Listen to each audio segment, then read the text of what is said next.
The great crystal station floated in space like a giant jewel. It caught the light from two bright suns and threw rainbow colors across the darkness. Inside this massive structure, the most powerful beings in the galaxy were meeting. They had been the rulers of space for 3,000 years. Velak walked through the long hallways with his forearms moving in perfect rhythm. His blue skin glowed softly in the station's light. The tall spikes on his head showed that he was angry about something. As the High Counselor of the Altarian race, he had called this special meeting. Today they would talk about a new discovery that both excited and annoyed him. The main council room was huge. 12 different types of aliens sat around a circle that seemed to float in the air. Each race looked completely different from the others. Some had scales, others had fur. Some were made of living crystal, while others looked like walking plants. But they all shared one thing.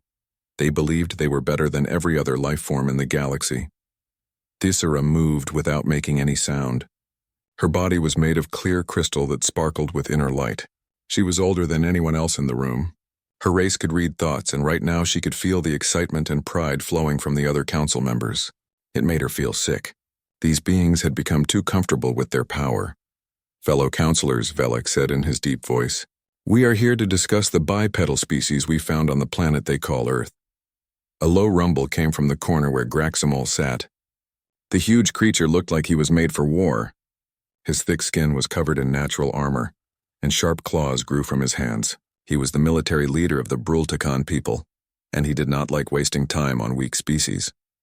"Why are we even talking about these creatures?" Graximol asked. His voice sounded like rocks grinding together. "Our scouts say they still use chemical rockets to barely leave their own planet. They fight wars with simple metal weapons. They cannot even travel to their own moon without great effort." Other council members started to speak at the same time. Their voices filled the room with different sounds, some high and musical, others deep and growling. But they all agreed on one thing. The humans were not important. Velak raised all four of his arms to make everyone quiet. "I know they seem primitive," he said, "but we must follow the ancient laws. Any species that develops space travel must be evaluated, even if they are far below our level." A council member who looked like a walking tree made a sound like wind through leaves. This was Morthak of the Silvani. "Our laws were made when we thought other races might actually be a challenge," he said. "These humans have barely discovered how to split atoms. My people learned that skill 20,000 years ago." Thyssera felt the waves of smugness coming from the others. It was like being hit by a wall of thick, oily pride. She had lived through the rise and fall of many civilizations. Something about this situation felt wrong to her, but she could not say what it was. "Let me show you what our spies have learned," Velak said. He waved one hand, and the air above the council table filled with moving pictures.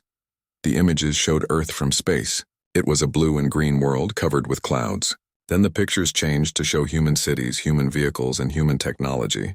Everything looked simple and crude compared to what the council used every day. "Look at this," said Zilneth, whose snake-like body was covered in shimmering scales. "They still burn fossil fuels for energy. They have not even learned to control fusion properly. And their computers are so simple that my personal datapad has more power than their largest machines." The council members laughed. Some made sounds like bells ringing, others like metal scraping, but they were all expressing the same feeling. These humans were like children playing with toys. "Their military technology is especially pathetic," Graximol said. He enjoyed studying how other species fought wars. "They shoot small metal projectiles at each other. Their most powerful weapons can only destroy cities, not entire planets. A single one of our patrol ships could defeat their entire military." More laughter filled the room. Velak felt very pleased with himself. This meeting was going exactly as he had planned. The council would vote to send a small ship to Earth in a few months. They would make contact with the humans and begin what they called integration protocols. This was their polite way of saying they would slowly take control of the human race. "The question is not whether these humans are a threat," Velak continued. "The question is whether they are worth our time at all. Should we even bother to contact them? They might make good workers," suggested Kextar, whose people looked like giant insects. "Their bodies seem strong enough for basic labor, and their planet has some useful resources. They could also be interesting test subjects," added Dr. Yilmoth, whose gray skin was covered in scientific instruments. "I would like to study how their primitive brains work. It might help us understand how intelligence develops in lower species. Tysera felt a chill run through her crystal body. She had seen this kind of attitude before long ago. It never ended well. But when she tried to speak up, the other council members ignored her warnings. They were too busy planning how to use the humans for their own purposes. The vote was unanimous.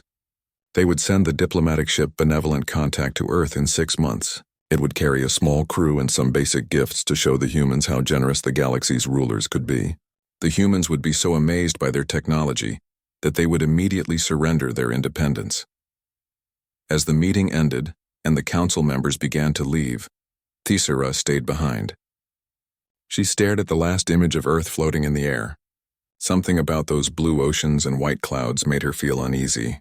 In her long life, she had learned to trust these feelings, but she was only one voice among 12, and right now the other 11 voices were all singing the same song of pride and superiority. They could not imagine that anywhere in the galaxy, there might be a species that could surprise them. The great crystal station continued to orbit the twin suns, its inhabitants completely unaware that their comfortable world was about to change forever. The emergency council session began immediately. All 12 races gathered in the great crystal chamber, but the atmosphere was completely different from 3 days ago. The confidence and pride had been replaced by fear and confusion. The humans sat at a newly added table, their advanced equipment quietly analyzing everything around them. Captain Lee stood before the holographic display that now dominated the center of the room. The images floating in the air showed the true scope of the Devourer threat. Star maps covered with red markers indicated consumed worlds, and the pattern was clear. The mechanical enemy was moving steadily toward the heart of council space. The attacks follow a specific pattern, explained tech specialist Lim So-young. She was young for a human, but her eyes held the same hardness that came from seeing too much war. The Devourers target remote outposts first, learning about each species' technology and defenses. Then they adapt and move on to more important targets. Major Ko Sung-ho stepped forward. His marine uniform was covered with patches and medals that told the story of countless battles. We've been tracking their advancement for 3 years. At their current rate, they'll reach your core worlds within 18 months. 18 months?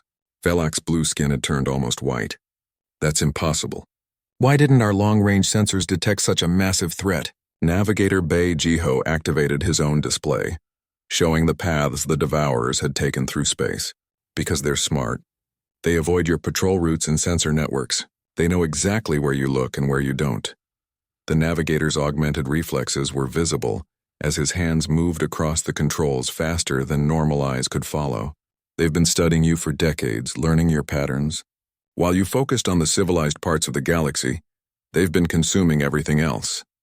Graxamol slammed his clawed fist on the table. This is unacceptable. If there was such a threat, our military would have detected it. Commander Shin Hyuk's response was ice cold. Your military hasn't fought a real war in over 1,000 years. You've forgotten what actual enemies look like. He activated his own holographic display, showing detailed analyses of Council military technology. Your weapons are designed for intimidation, not destruction. Your ships are built for comfort, not combat. Your strategies assume that showing superior technology will make enemies surrender. The Devourers don't surrender, Major Ko added grimly. They don't negotiate, they don't retreat, and they don't stop. They just consume everything in their path and build more machines. Dr. Yoon Ji-won brought up new data that made several council members gasp in shock. We've been monitoring your communication networks for months. Every time one of your remote stations went dark, you assumed it was equipment failure or communication problems. You never sent ships to investigate. The list of ignored distress calls appeared in the air, dozens of emergency signals that had been dismissed as false alarms or technical glitches. Each one represented thousands of lives that could have been saved if the council had paid attention. The Helix Research Station, Tysera whispered, reading from the list.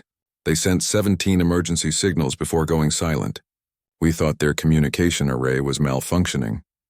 The station was consumed 3 months ago, Captain Lee said quietly. 2,000 researchers and their families.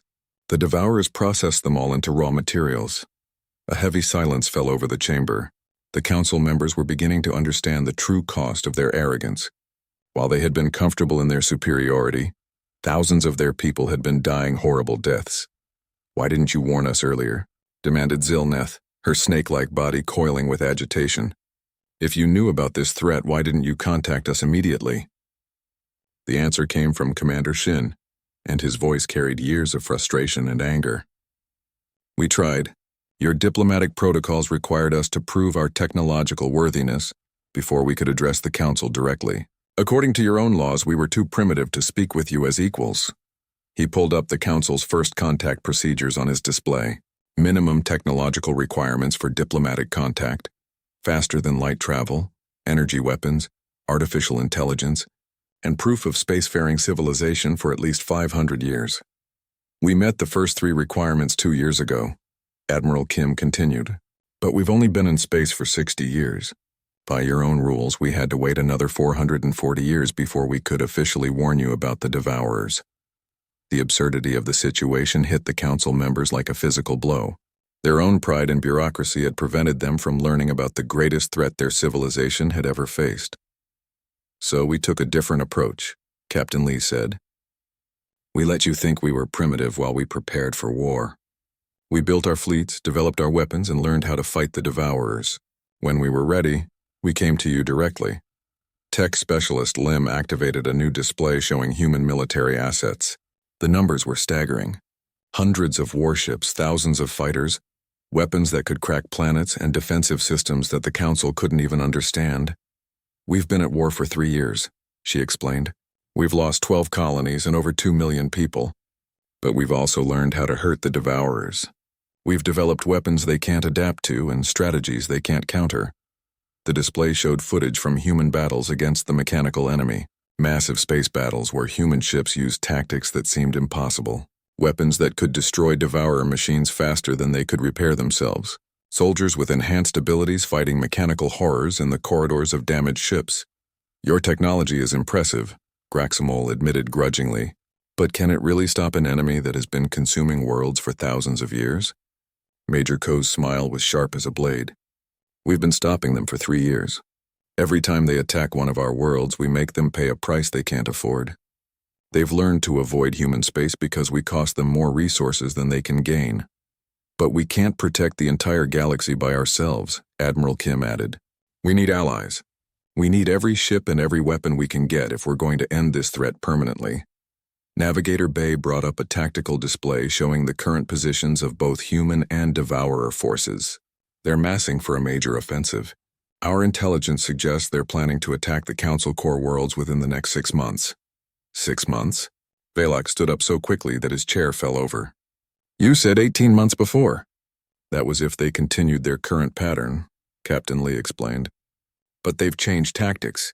They're no longer content with slow consumption. They want to end the Council quickly so they can focus all their resources on fighting us. The implications were terrifying. If the Devourers consumed the Council worlds, they would have access to technologies and resources that could make them unstoppable. The human war effort would become hopeless. What do you need from us? Tissera asked. Her crystal body was dim with exhaustion from trying to process everything they had learned. Everything, Admiral Kim replied bluntly. Your ships, your weapons, your manufacturing capacity, your scientific knowledge. Most importantly, we need you to accept that this war will be fought our way, not yours. What do you mean? Velok asked suspiciously. Commander Shin answered with brutal honesty. We mean that human military commanders will lead this alliance. Our strategies, our tactics, our rules of engagement. You can contribute your resources, but we make the decisions about how to use them. The chamber erupted in angry voices as council members protested this demand. How dare these primitive humans presume to command their advanced civilizations? How could they accept such a humiliating arrangement? You want us to surrender our independence to a species we discovered 3 days ago? Graxmol roared. We want you to survive, Captain Lee replied calmly. Your pride and independence won't matter if you're all dead. He gestured to the holographic display showing the approaching Devourer forces. You have a choice. Accept our leadership and have a chance to win this war, or maintain your pride and face the Devourers with technology they've already learned to counter. The ultimatum hung in the air like a physical weight. 3,000 years of galactic supremacy were ending in this moment. The Council could cling to their pride and face extinction, or they could swallow their arrogance and accept help from the species they had dismissed as primitive. How long do we have to decide? Velak asked quietly. The Devourer Advance Fleet will reach the Outer Council systems in 72 hours, Navigator Bay replied.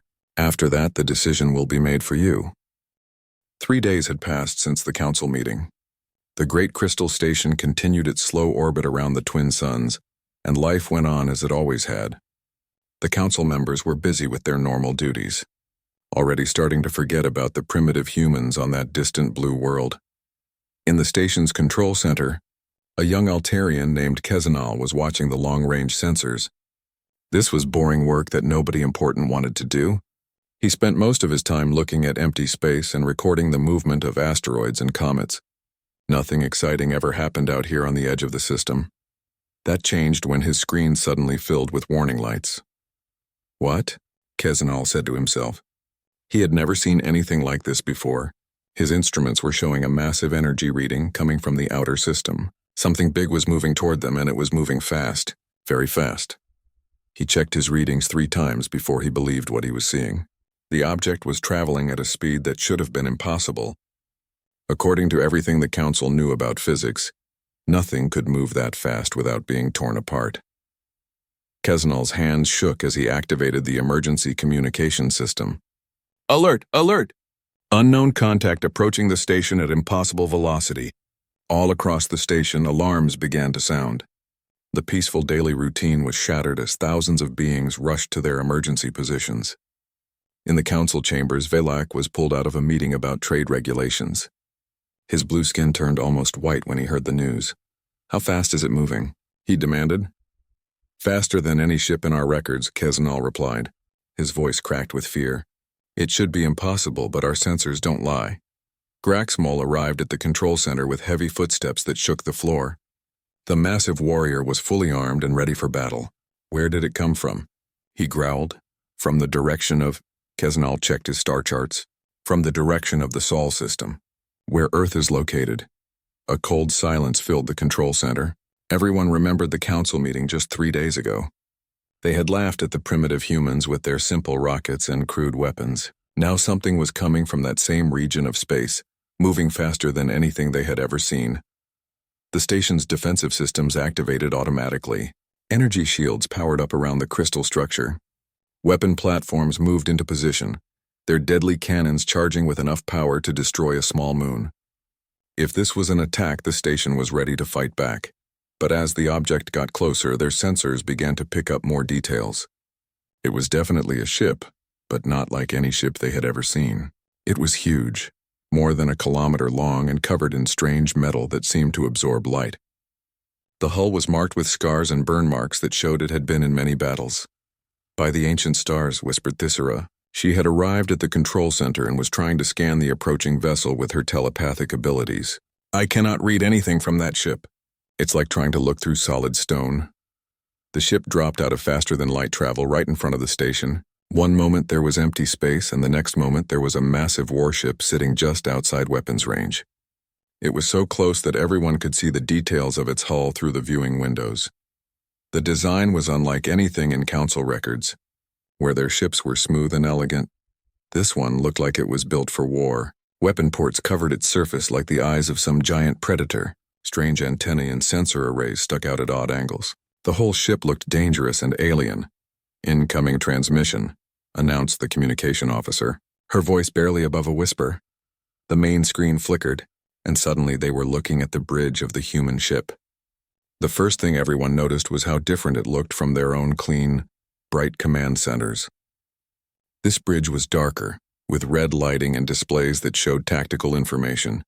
Everything was designed for battle. A human man sat in the captain's chair. He wore a uniform that was dark blue with silver markings. His face was weathered and scarred, with eyes that had seen too much fighting. Metal implants were visible along his jaw and temple, showing that he had been seriously injured at some point and rebuilt with artificial parts. Galactic Council, the human said. His voice was calm but carried the weight of absolute authority. This is Captain Lee Taiho of the Terran Federation Navy. We have come to discuss your recent surveillance of our homeworld. Velak's mouth opened and closed several times before he could speak. How did you get here so fast? Our intelligence reports said your people barely had chemical rockets. Captain Lee's scarred face showed just a hint of a smile. Your intelligence was incomplete. We've been watching your spy drones for months. We decided it was time to have a proper conversation. Behind the captain, other humans moved around the bridge with practiced efficiency. A woman with admiral's insignia stood near a tactical display that showed the positions of every ship and weapon in the system. Her name tag read Admiral Kim Nari. Her eyes were cold as winter ice as she studied the Council Station's defenses. "This is impossible," Graxmal rumbled. "No species develops faster than light travel that quickly. It takes thousands of years of advancement." A new voice came from the human ship. Chief Engineer Park Min-ho stepped into view, his hands still dirty from working on the ship's engines. "Maybe for you it takes thousands of years," he said. "We did it in 50. When you're fighting for survival, you learn to innovate quickly." The engineer's words sent a chill through everyone in the control center. Fighting for survival? What could primitive humans be fighting that would drive them to develop such advanced technology? "We request permission to dock with your station," Captain Lee continued. "We have important information to share with the Council. Information that affects the safety of every world in this galaxy." Velak looked around at the other Council members who had gathered in the control center. They all looked as confused and frightened as he felt. This was not supposed to happen. Primitive species were supposed to be grateful when the Council contacted them. They were not supposed to arrive in impossible warships making demands. "We need to discuss this," Velak stammered. "While you discuss, people are dying," Admiral Kim said sharply. "Every minute you waste in debate is another minute the enemy has to advance." "What enemy?" Thisera asked. Her crystal body was glowing brighter as she tried harder to read the human minds, but it was like trying to push through a wall made of solid metal. Captain Lee's expression became even more serious. "The enemy you don't know exists. The enemy that's been destroying worlds while you sit here feeling superior to everyone else in the galaxy?" The captain gestured to someone off-screen. "Send them the Outer Rim data." New images appeared on the Council's displays. They showed star systems that had been completely stripped of all matter. Planets were gone. Suns were dimmed. Everything that had once been there was reduced to empty space and floating debris. 17 systems, Captain Lee said quietly. "Gone in the last 2 years. Your sensors never detected the attacks because you never bothered to look beyond your comfortable borders." The control center was completely silent except for the sound of the station's life support systems. Every council member stared at the images of destruction, trying to understand what they were seeing. "This is why we developed faster-than-light travel," Captain Lee continued. "This is why we built warships instead of exploration vessels. We've been fighting this enemy for 3 years while you debated whether we were worth your attention." He leaned forward in his chair, and his cybernetic implants glowed softly in the bridge lighting. "So I'll ask again, Galactic Council. May we dock? Or would you prefer to keep pretending that you're the most advanced species in the galaxy, while the real threat destroys everything you claim to protect?" The docking process took 3 hours, and every minute of it amazed the Council's engineers. The human ship Indomitable Spirit connected to the station using technology that should not have existed. Their docking clamps were made of some metal that could change shape, flowing like liquid but strong as diamond. The connection was so perfect that not even air leaked between the two structures. Dr. Yilmoth pressed his gray face against the observation window, watching human crew members work on the docking tube. "Look at their equipment," he whispered to his assistant. "Those tools are using quantum field manipulation. We only theoretical know how to do that." Inside the station, Velak paced back and forth with all 4 arms moving nervously. The main conference room had been prepared for the human delegation, but nobody knew what to expect. These creatures had already shattered everything the Council thought they knew about technological development. The airlock doors opened with a soft hiss, and the humans entered the station. Captain Lee Taeho walked first, his military boots making quiet sounds on the crystal floor. Behind him came his officers, each one carrying themselves like professional soldiers who had seen real combat. Admiral Kim Nari moved with the confidence of someone who had commanded fleets in actual battles. Her uniform was perfectly neat, but her eyes constantly scanned the room, noting exits and defensive positions. Chief Engineer Park Min-ho carried a device that beeped softly as it analyzed the station's technology. The most interesting member of their group was Dr. Yoon Ji-won. the xenobiologist. She looked at each council member with scientific curiosity, making notes on a tablet that projected holographic displays in the air. Her equipment was so advanced that it made the council's own scientific instruments look like children's toys. "Honored council members," Captain Lee said formally. "Thank you for agreeing to meet with us. I know our arrival was unexpected." Velik cleared his throat. "Captain Lee, we must ask, how did your people develop faster-than-light travel so quickly? Our records show that your species was barely capable of reaching your own moon just decades ago." Dr. Yoon stepped forward. "Hi, Counselor. Your records were based on what we wanted you to see. We've been aware of your surveillance for much longer than you think. We chose to appear primitive while we developed the technology we really needed." "Impossible," declared Graxmol. "No species can advance that fast. It takes thousands of years to understand the principles of quantum physics and space-time manipulation." Commander Shin Hyuk smiled, but it was not a friendly expression. His enhanced reflexes were visible in the way he moved, faster and more precise than any natural being should be able to. "Maybe it takes you thousands of years because you've been comfortable. We didn't have that luxury." Chief Engineer Park held up his scanning device. "Your station's power systems are impressive," he said, "but they're based on principles that are at least 500 years old.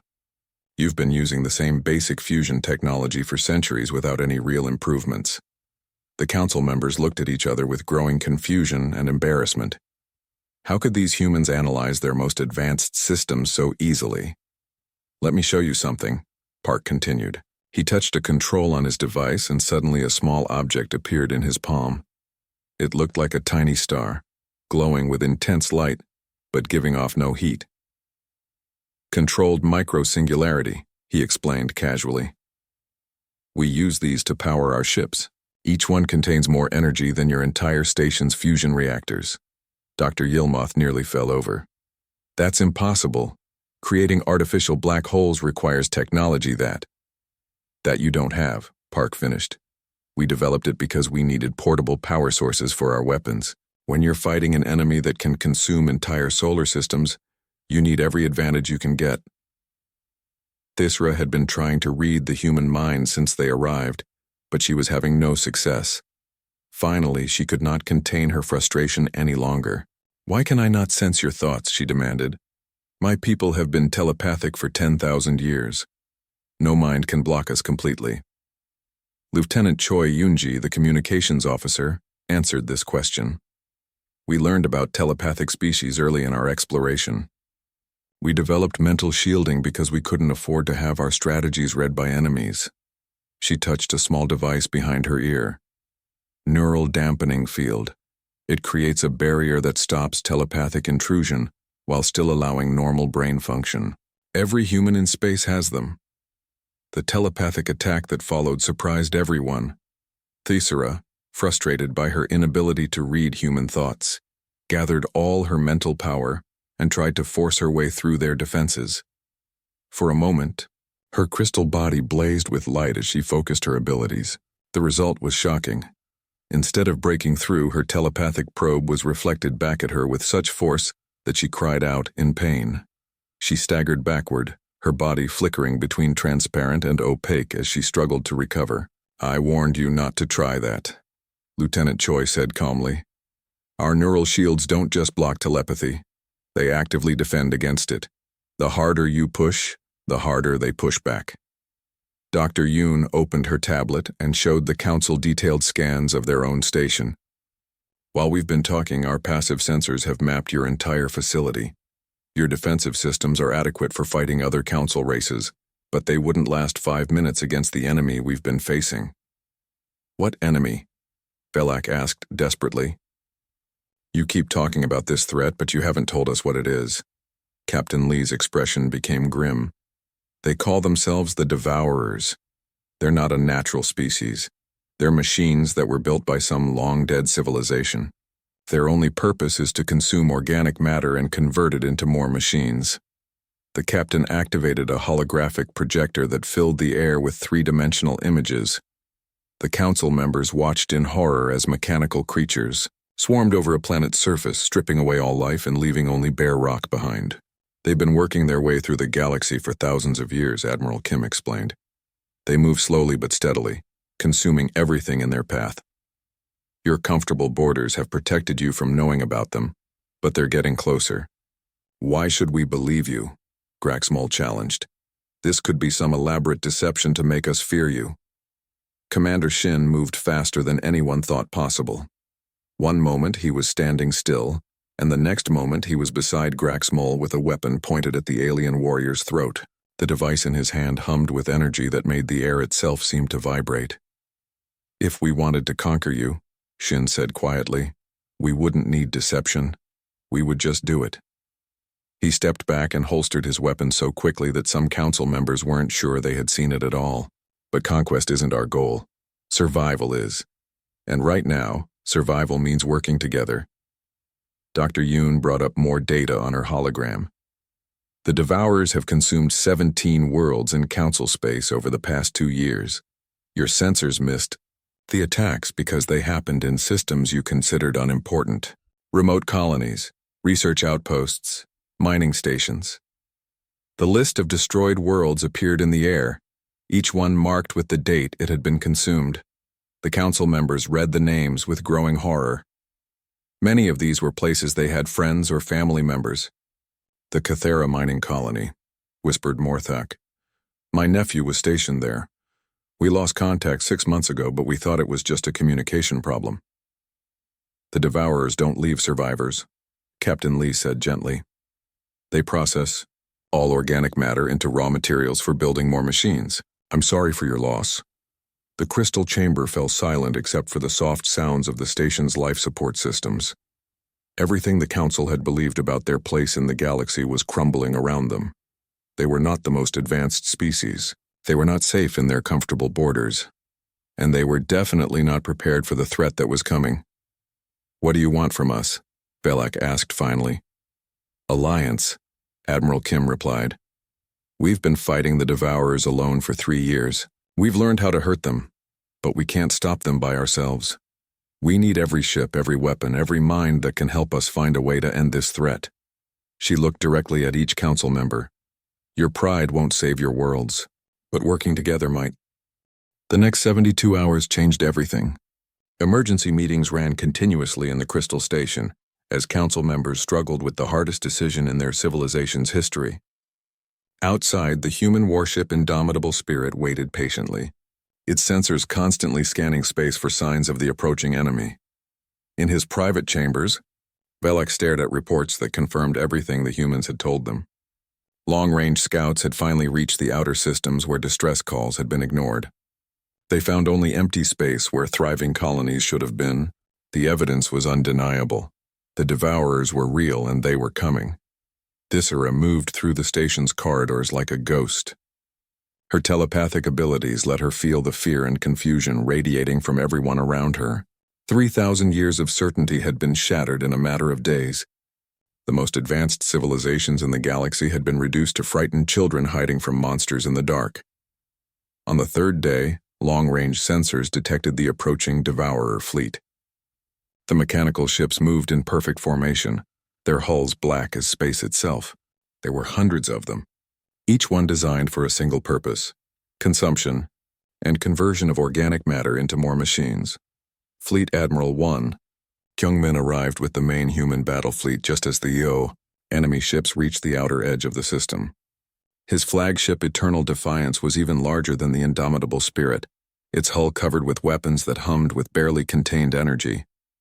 Behind it came dozens of other human warships, each one a testament to what 3 years of desperate warfare could accomplish. Council leaders. Admiral Wan's voice filled the emergency session chamber. The enemy is here. We need your decision now.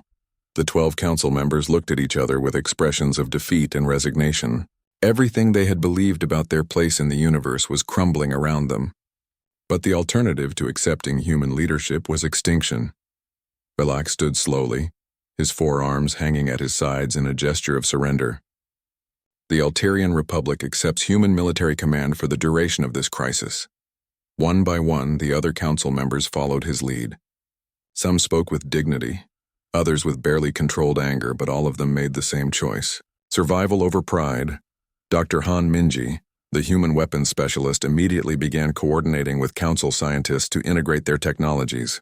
Her anti-devourer weapons required exotic materials that only the Council races could provide. Within hours, production facilities across the galaxy were retooling to build human-designed weapons. The key is quantum disruption, she explained to fascinated Council engineers. The devourers adapt to energy weapons and kinetic projectiles, but they can't adapt to weapons that attack the fundamental structure of matter itself. Colonel Ryu Dongwu took command of the Combined Fleet's Special Forces. His soldiers were enhanced humans trained specifically for fighting mechanical enemies in close combat. They began training Council military personnel in new tactics that seemed impossible but worked against an enemy that never felt fear or pain. "Forget everything you know about honorable combat," he told a group of Brultakan warriors. "The Devourers don't have honor. They don't feel pain. They don't retreat. You have to destroy them completely or they'll just repair themselves and keep fighting." The first battle took place near the system's outer planets. Human ships moved with deadly precision, using tactics that the Council had never seen before. Instead of the formal, ritualized combat that had characterized warfare between Council races, this was brutal and efficient destruction. Captain Lee coordinated the battle from the bridge of the Indomitable Spirit. His cybernetic implants allowed him to process information faster than any normal human could, making split-second decisions that meant the difference between victory and disaster. "Devourer ships are adapting to our primary weapons," reported tech specialist Lim. "Switching to secondary quantum disruptors." The human ships changed their attack patterns instantly, using weapons that disrupted the molecular structure of the enemy vessels. Devourer ships that had been absorbing energy weapon fire suddenly found themselves dissolving at the atomic level. "Council fleet, this is Admiral Wan," came the voice over the communication channels. "Follow our lead and target the ships we mark. Do not engage independently." The Council ships, with their elegant designs and ceremonial weapons, struggled to keep up with the human warships. But under human command, they began to fight more effectively than they ever had before. Their energy weapons, while not as advanced as human technology, could still damage the enemy when used properly.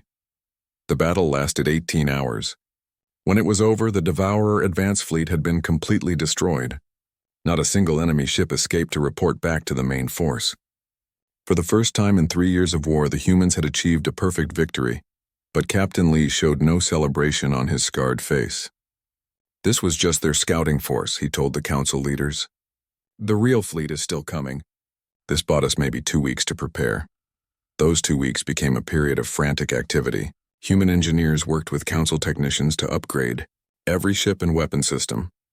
Dr. Yoon coordinated with xenobiologists from 12 different species to understand how the Devourers might adapt to their combined technologies. Major, co-trained mixed units of human Marines and Council soldiers. The cultural differences were enormous. Some species had never fought alongside others, and many had ancient prejudices to overcome.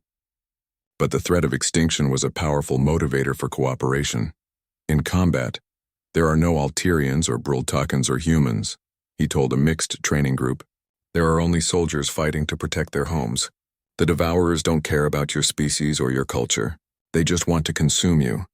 Navigator Bay worked with Council star pilots to map out defensive positions throughout the galaxy. His enhanced reflexes and human tactical training created battle plans that used the natural advantages of each species while covering their weaknesses. When the main Devourer fleet finally arrived, it was met by a combined force unlike anything the galaxy had ever seen. Human warships fought alongside elegant Alterian cruisers. Brultakan dreadnoughts provided heavy firepower, while swift Zephyrian scouts gathered intelligence. Every species contributed what they did best under unified human command. The final battle lasted 3 days and covered multiple star systems. The Devourers fought with mechanical precision, but they faced an enemy that combined the adaptability of humans with the diverse technologies of 12 advanced civilizations. When human quantum weapons proved less effective, Alterian energy projectors took over. When Devourer machines adapted to energy attacks, Brultakan kinetic weapons provided the solution. Colonel Ryu led the final assault on the Devourer command ship. His mixed force of human Marines and Council soldiers fought through corridors filled with mechanical horrors that would have driven most beings insane with terror. But they had been trained for this, and they pressed forward with determination that even machines could not match. The destruction of the command ship sent cascading failures through the entire Devourer fleet. Without central coordination, the mechanical ships became vulnerable to the combined fleet's attacks. One by one, they were destroyed or disabled. When the last enemy ship fell silent, a cheer went up from the combined fleet that could be heard across multiple star systems. The Devourer threat was finally ended. In the aftermath, as the fleets returned to their home systems, the galaxy had changed forever. The Council's pride was gone, but something better had taken its place, respect earned through shared struggle and sacrifice. Captain Lee stood on the bridge of the Indomitable Spirit as it prepared to return to human space. Admiral Kim joined him at the viewing window, watching the Council ships departing for their own worlds. "Do you think they've learned?" she asked. Lee nodded slowly. "They've learned that strength comes from adaptation, not superiority. They've learned that survival requires cooperation, not pride." He touched one of his cybernetic implants, remembering the battles that had given him those scars. Most importantly, they've learned that being advanced doesn't mean being prepared. The universe is full of surprises, and the species that survive are the ones that can change when they need to. The Great Crystal Station continued its orbit around the twin suns, but its inhabitants were different now. They had faced extinction and survived by accepting help from those they had considered inferior. The galaxy was safer, but the Council's pride lay in ruins, and perhaps that was exactly what needed to happen.